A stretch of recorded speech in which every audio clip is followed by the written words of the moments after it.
Maude and Esther are both broken again.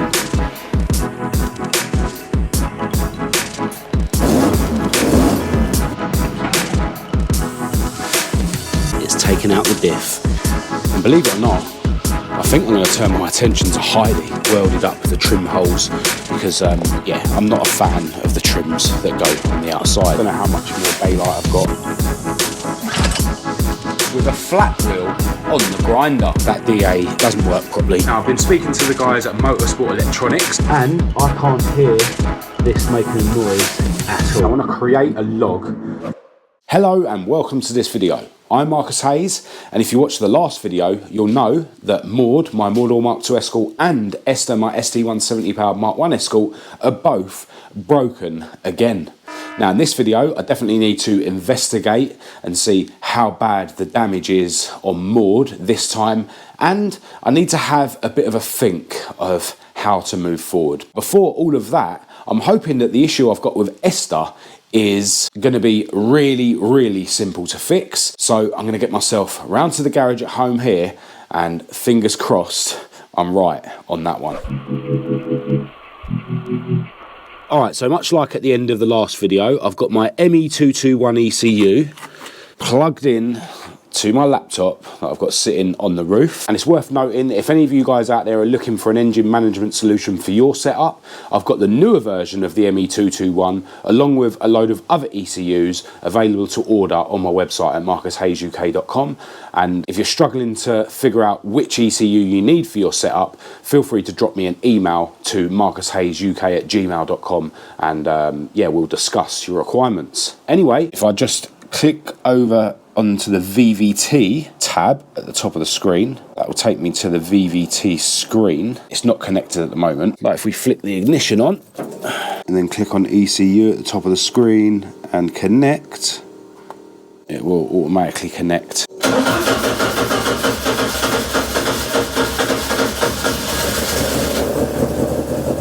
So this is what the inlet cam should be doing based on the VVT table, and this is what the inlet cam is doing, and as you can see, they're not following each other. And what I reckon is causing that is a faulty VVT solenoid. Now the VVT solenoid is this thing here, and it's literally held in with one bolt, and over here I've got a spare VVT solenoid, and that was given to me by my friend Johnny Bamba, so massive thanks to you if you're watching. It's not that bolt, it's that one.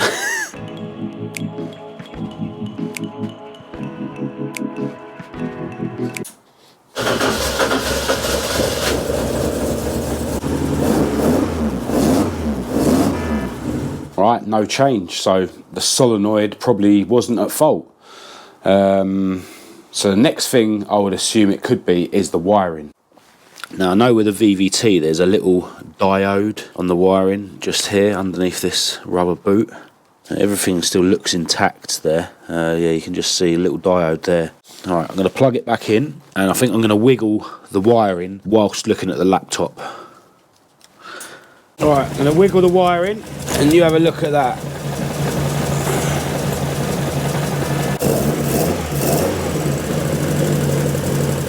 Well, that was disappointing. I really thought that swapping the VVT solenoid was going to solve that issue, but alas, there's something else going on. One thing I did just try off camera as well, I checked Esther's oil and it was a tiny bit low.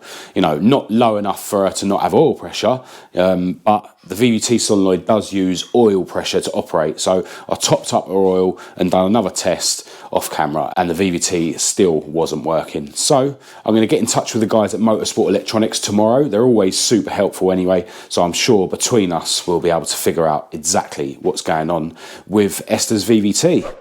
Hello, into a new day. Now I want to start by sending a massive thanks out to everyone who has been ordering my 2024 calendars that I've decided to have produced. But for anyone who hasn't already grabbed their calendar, you still can do by heading over to my website at marcushayesuk.com. I've also started a bit of a Black Friday week sale where you can get 40% off of t-shirts, mugs and caps, and there's no need for a discount code or anything like that. The discount will automatically be applied when you add those items to your cart. So head over to my website and see if anything tickles your fancy.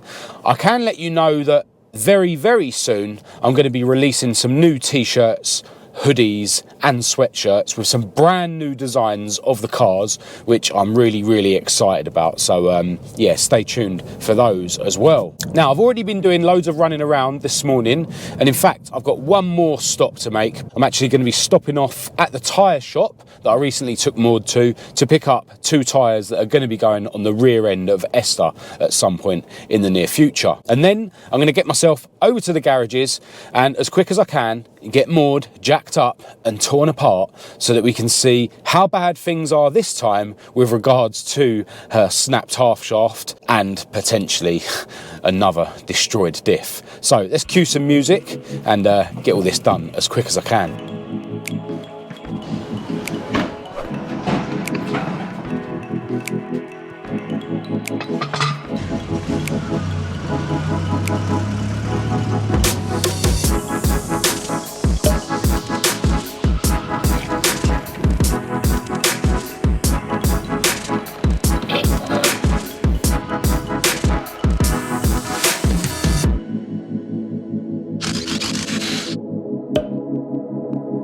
Alright, so no surprise, as we already knew, the passenger side half shaft on Maude has snapped again, and just like last time, it's taken out the diff.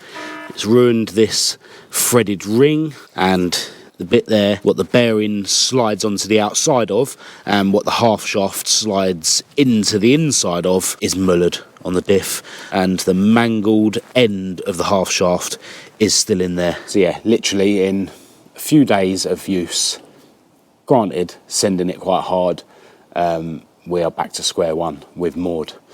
And yeah, I really need to think about how I'm going to move forward. But I do want to show you something while I'm here now. So, as I'm sure you all already know, Maude runs a standard non-RS English axle, although I have added an aftermarket anti-tramp bar kit, which is, you know, similar to what the RS2000s and Mexicos and stuff come with as standard. But one thing I noticed wrong with this rear axle, I think it was when I was experimenting with different ride heights by changing the lowering blocks at the back, is that this part of the axle here is, you know, obviously weakened over time and it's actually bent. You can see how it sort of arches like this, and that shouldn't be like that. And it's a very similar story the other side. So I'm just wondering if that bit of the axle being weak, you know, could that cause any movement when the axle's under stress, that could cause, you know, the axle tubes to bend slightly, which then could cause, you know, the half shaft to be put under strain whilst I'm sending it, which could then cause the half shaft to snap. You know, is that possible? Do let me know in the comments what you guys think, because it is always the passenger side half shaft that snaps. And I know, running a welded diff, more prone to snapping half shafts, but the first time that Maude snapped a half shaft, she was still running her LSD. You know, I'm wondering, is there something wrong with the axle itself that is causing, you know, the passenger side one every time to snap? But yeah, what I think I'm going to do now is put this thing back together just so that it's rollable, and believe it or not, I think I'm going to turn my attention to Heidi, which I think is well overdue. Alright, so I've got this neglected, poor old thing out of her garage, and I know loads of you have been waiting for me to pull my finger out with this thing, and to be honest, I've been thinking a lot about her lately. You know, I keep thinking, shall I sell her because I realistically don't have the funds or the time to build her how I want to, but then, you know, I do get attached to things, so I don't really want to sell her. The other thing is, I know that she'll be good for content, right? Because, you know, it's a project right at the start, you know, whereas my other 2 Escorts were, you know, already, you know, put together and on the road before I started making YouTube videos. So yeah, I've been a bit sort of undecisive about what to do. The other thing is, although she doesn't look like it now, you know, she is a really decent shell, and I probably wouldn't be able to find another one like this again. You know, we sent it to Clump Fab to have a little bit of welding done, and it doesn't owe me much money when you think what 4-doors are worth nowadays, even in this state. Now, if you've been watching my videos, you'll know that recently I gave the engine bay a bit of attention, and that's now all in epoxy primer. The next step is to basically get inside the boot to the same stage. Now I've just given inside the boot area a hoover out, although it is going to get a whole lot dusty again. You can see areas like this and this that were welded when it went to see Chris Kemper at Clump Fab, and you can see in here the evidence of where he welded up the trim holes, because yeah, I'm not a fan of the trims that go on the outside of these GLs. Now one corner that I've kind of decided to cut in terms of doing inside the boot, which has kind of prompted me to want to crack on with this now, is the fact that I'm probably going to paint inside the boot with spray cans. You know, it will have the standard tank over here, it will have a spare wheel over here, I can even get the mat that goes in the centre here, so you're not going to see much of it at all. It just needs to be beige in the areas around it, and of course I need to deal with all these surface rust bits. Don't know how much more daylight I've got, you know, won't be hours and hours and hours, that's for sure, but I'll see how much I can get done before the sun goes down, or hopefully not before it starts raining. And I think I'm going to deal with this in sections. So at the moment, I'm just going to deal with this big square centre area. I'll probably start with this bit here that looks like the worst of the crusty rust. So yeah, I'm going to put some PPE on, fire up the generator, and start attacking some rust. I started by hitting the most crusty areas with a flat wheel on the grinder. Then I hit the flat areas with my broken DA sander, and then started attacking the pits of the rust and the scabs at the very back of the boot floor with a wire brush and a drill. There were some areas that just needed keying by hand. Then once I'd been over the flat areas again with the DA sander, and the channels again with the wire brush and the drill, it was time to hoover out the boot and see how it was looking. Alright, so it seems to be going quite well. A lot of the scabs weren't as bad as I thought they were going to be. In fact, some of the scabs that are on these flat areas weren't scabs at all. They were just sort of stains from metal dust, you know, in the paint. The worst of the scabs was definitely around here, and you know, they're, you know, ground away as best as they're going to be. You know, I'm pretty much going to end up bare metaling this whole area. You would have seen me get out my broken DA sander. I think I'm actually going to order myself another DA sander on Amazon tonight. I was speaking to someone at one of the shows during the year, and he was giving me advice saying that I don't really need to buy a Sealy one. You know, I can buy, you know, like a £30–40 one for what I need to do, because as I say, that DA doesn't work properly. You know, look, it's broken. So it doesn't leave a very smooth finish, but yeah, really glad that I've dug out these channels back to bare metal, because you know, there was scabs in those bits. I've got this plate here that Chris Kemper welded in. I need to do a little bit of tidying around the edge there just with fiberglass filler. I found one hole over here, but there may be something else going on here, or certainly below the boot floor. If we have a look on the outside, you can see scabs coming through there, but yeah, no real nasty horrors at the moment. Now, although I do want to hit this area again, as I say, with a DA that actually works before I can think about, you know, primering it, I think I have done enough so far to at least put some cure rust on these worst bits. Yeah, I think I'll just put it in the channels and maybe along here where the seam sealer was, because that was quite scabby. And yeah, anywhere else where I think it needs it. Now, I would like, in an ideal world, to give the area a wipe with panel wipe or degreaser before I use the cure rust. But I don't have any, so what I might actually do is just use some thinners, like the clean thinners that you put in paint, because I've got loads of that, and yeah, just use that to wipe the areas first, just to make sure there's no oil on the surface before I start, you know, sealing anything in with the cure rust. So yeah, let's crack on with that, because the sun's going down. I've got no brand new microfibers either, so I'm having to use tissue. Better off removing that.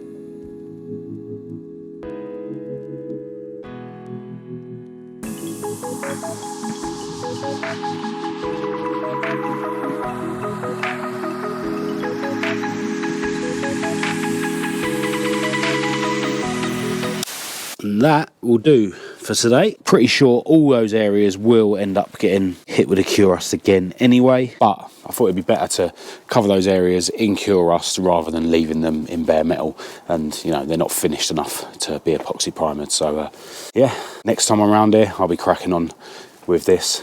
Really glad that I've actually got the ball rolling with doing something on Heidi. Hello, into another new day, and once again you join me at the garage here at home with Esther.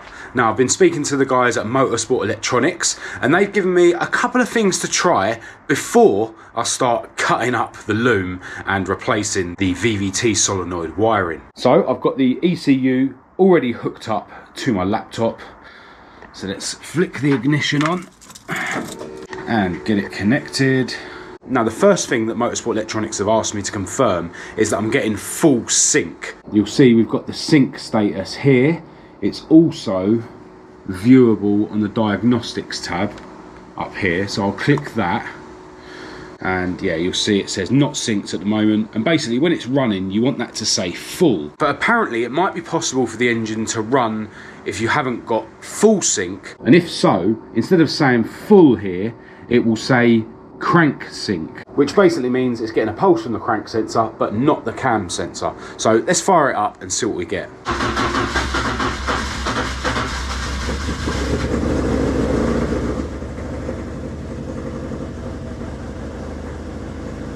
And as you can see, it does say full, which is how it should be if everything's working correctly. Now, the other thing that the guys were telling me when I spoke to them on the phone is that there's actually like a test mode on the ME221 ECU so that you can see if the VVT solenoid is working and, yeah, see if the wiring to the VVT solenoid is working. So we'll flick the ignition on just so we can connect to the ECU again. It hasn't automatically connected, so we'll go up to ECU and connect, and there it is, connected straight away. And now we'll go up to the IO setup tab, and that means inputs and outputs. Click on that, and we've got a list here of all the inputs and outputs. So we've got things like the coil connection, so coil A and coil B, because it's a wasted spark, it's basically two coils in one. And then the injector pins, so you've got A, B, C, D for the 4 injectors, and down here at LS3 pin is the VVT solenoid. And apparently if we click on that little menu, it brings a list, and basically this is how you would switch that particular would that be input or output to something other than VVT. And yeah, I've been told to try the test slow toggle, and you can see it says 1 second there in brackets. And apparently the way that works is once I click on that, it's basically gonna make the VVT solenoid click or buzz once every second, right? So if that buzz or click is happening, we know that not only is the VVT solenoid actually doing something, but it's also going to tell me that the wiring is okay. So we'll click on that, and I can't hear this making a noise at all. Now, whilst I'm at it, I'm just going to try test on, just see if that does anything different. Yeah, not getting anything, even when I wiggle the wires, not getting anything at all. So I'm not actually sure whether this should be done with the engine running or not. I would guess not, because yeah, with the engine running it's going to be harder for you to hear the clicking or the buzzing, but whilst I'm here it's worth a try. No, definitely can't hear anything from that VVT solenoid. Alright, so what I want to do now is I want to create a log from my ECU which I can send to the guys at Motorsport Electronics. And a log is basically a recording, if you like, of everything that's going on within the ECU whilst it's running.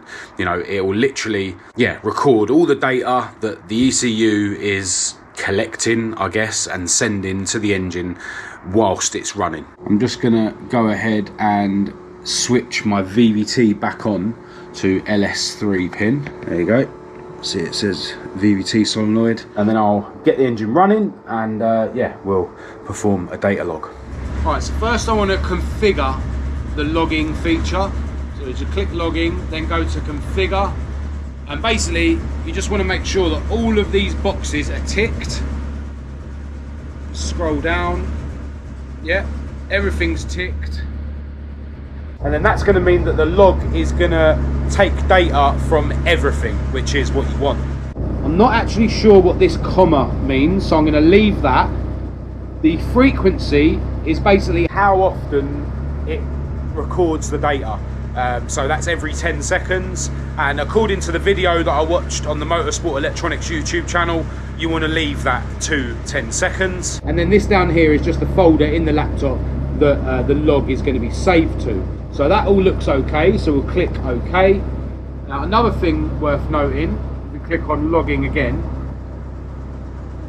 is this add marker. So if for instance you've got like an intermittent fault, you can click add marker whenever that fault happens, and then it's going to basically put markers in the log, and then the guys at Motorsport Electronics will know that it's that part of the log they should be looking at to try and figure out what the fault is. Obviously my fault is just constant, you know, the VVT solenoid isn't working, so I don't need to worry about adding markers. So all I need to do now is literally click start PC login, and yeah, we'll just leave it logging for a while. I may as well give it a few revs. I'll just put the VVT screen back on. Let me just confirm that it's still not working properly.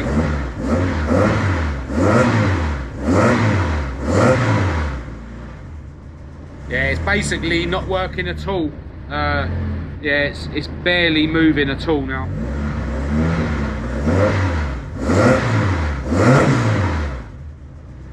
Yeah, I think that'll do, you know. It shows that the VVT's not working. Hopefully, you know, that data log is long enough for the guys at Motorsport Electronics to have a look at everything when I send it to them. So all that's left to do now is to click logging again, and then click stop PC logging. Yeah, and on my desktop we can see this folder here, ME logs, so I'm guessing that's the one. And yeah, we've got 2 logs in there. One was a log I was creating when I was having a go at doing it off camera, and one is the log that I've just created.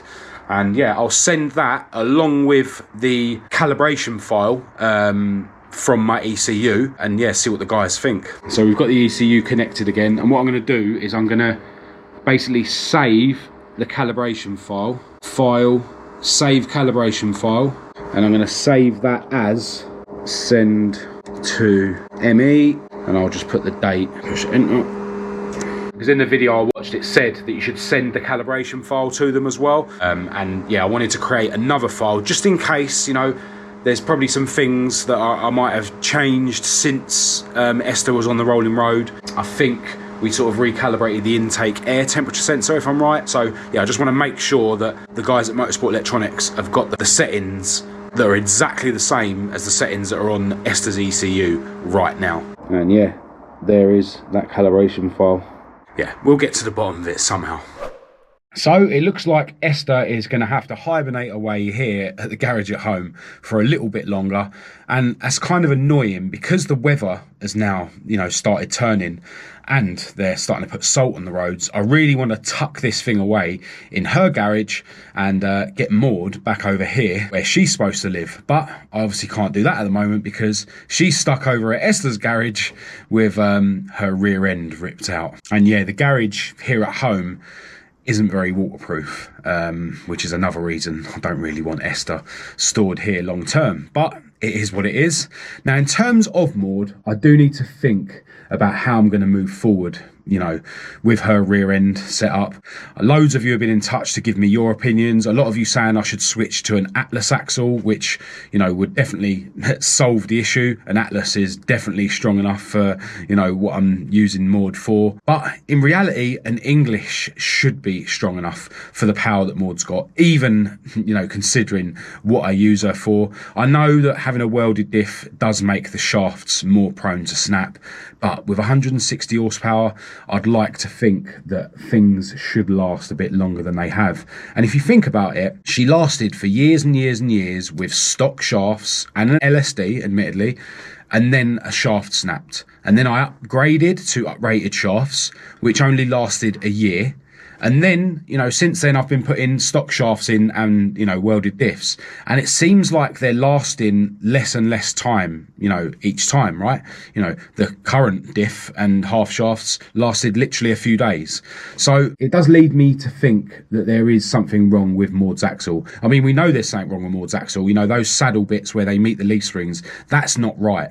But I'm just wondering if, you know, the axle is bent slightly on the passenger side, because it is always the passenger side half shaft that snaps, or whether it's just weakened over time, you know, from metal fatigue. And a couple of guys have got in touch to suggest that as well. So I think short term, you know, just to get Maude back on the road so that I've got a runaround, I'm going to put an open diff in Maude's current axle and just throw in some half shafts. You know, I've actually had people offering me half shafts, which I haven't gone to collect yet. I've got a guy that's sending me an open and a welded diff. So yeah, pretty soon. I'm not in any rush because I do kind of want to keep my attention on Heidi for a bit, but yeah, pretty soon I'm probably going to throw an open diff in Maude with some stock half shafts, or maybe I'll use the up-rated ones that Elite Race Transmissions have sent me. And yeah, just get her on the road. Try not to worry about drifting and stuff, which is annoying because I like to go snow drifting when the snow comes. And yeah, just get her back on the road. And then moving forward, I need to look at how much money I'm going to have, you know, in the new year. But, you know, should I opt for an Atlas axle? You know, can you just put an Atlas axle onto Escort leaf springs, or do you know, have to fabricate an Atlas to fit on Escort leafs? I'm not sure. I'm pretty sure, you know, you need to get a baby Atlas, which my understanding is, you know, a shortened Atlas. But yeah, I definitely don't have the money to be 6 linking Maude's rear end, that's for sure. So if I did go to an Atlas, it would be, you know, just retaining the leaf springs and stuff.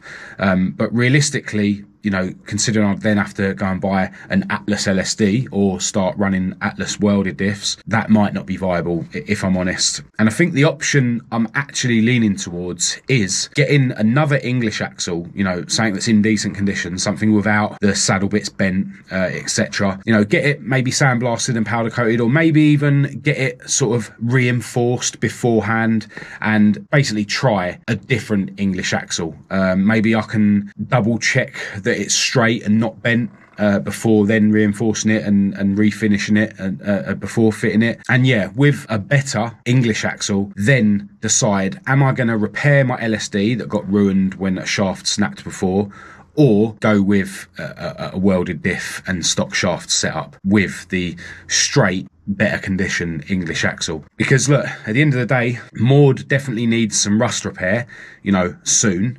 So, you know, I've got to think about, you know, the expense of doing that. I'm probably going to have to just get myself a welder and have a go at doing it myself. You know, I did do a load of welding on Maude before I put her on the road, so I'm quite happy to do that with a car like Maude. You know, it doesn't have to look good, it just needs to be strong. I know I had an absolute nightmare trying to do Esther's tunnel. Yeah, that was the worst welding I've ever done in my life. But yeah, I'm confident that I can, you know, do what's necessary to make Maude solid again. Because yeah, if I am going to keep her on the road for any length of time, you know, rust repair does need to happen. So yeah, that's where I'm at with Maude. You know, feel free to let me know in the comments your opinions about, you know, Maude's issues and Esther's issues. You know, if any of you have got an opinion as to what exactly is causing this VVT issue, you know, always very interested to hear your opinions, and any advice that I do get from you guys is very much appreciated. Now, in the next video, I'm definitely going to be diving into doing more on Heidi. I've actually got a new DA sander coming today, and I've already picked up some degreaser, and yeah, really excited to crack on with Heidi. And that's another good thing about the other 2 cars being out of action. It frees me up to sort of spend a bit of time on Heidi. I know loads of you guys have been waiting for me to pull my finger out with that thing. So yeah, definitely going to be diving into that. Hopefully I'll have maybe another potential solution for the issues with Esther as well. But yeah, hopefully that next video will only be a few days away. So stay tuned to the channel, and I think I'll be announcing a pre-order for the brand new clothing in the next video as well. So that's it for this video. If you did think it was any good, please do give it a thumbs up and a share. If you didn't, give it a thumbs down. Click subscribe if you're new. Feel free to follow me on Facebook, TikTok and Instagram. Check out my website for merchandise and parts. Massive thanks to my patrons for your ongoing support. I'll leave all the links to everything in the description as usual, along with my email address for anyone who wants to contact me. But other than that, until next time, thanks for watching.